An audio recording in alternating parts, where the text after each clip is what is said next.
জোর হাতে রিকোয়েস্ট করছি আমাদের মাননীয় হাত জোর করে অনুরোধ করছি প্রধান উপদেষ্টার কাছে এবং যত উপদেষ্টা আছেন তাদের কাছে, আপনারা আমাদের জন্য কি করেছেন? আপনারা একবার চিন্তা করেছেন যে ইন্ডাস্ট্রিগুলো বন্ধ হয়ে যাচ্ছে, এই দেশের অর্থনীতির অবস্থা কি হবে? বলছি ব্যবসায়ী ও চিত্রনায়ক অনন্ত জলিলের কথা। অন্তর্বর্তী সরকারকে উদ্দেশ্য করে কথাগুলো বলেছেন তিনি।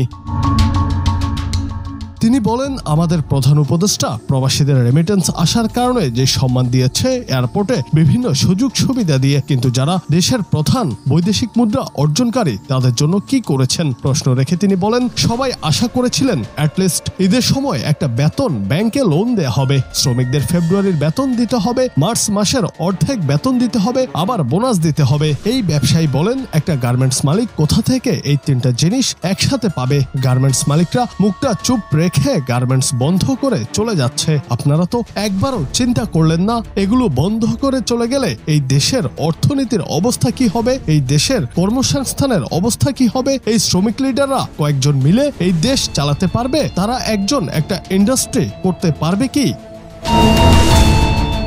সবাই গার্মেন্টস বন্ধ করে চলে যাচ্ছে, তিনি সেটা না করে প্রতিবাদ জানাচ্ছেন, জানিয়ে বলেন, বাংলাদেশে গার্মেন্টস সেক্টর থাকতে হবে, না হলে এই দেশ চলার মতো অবস্থা নাই।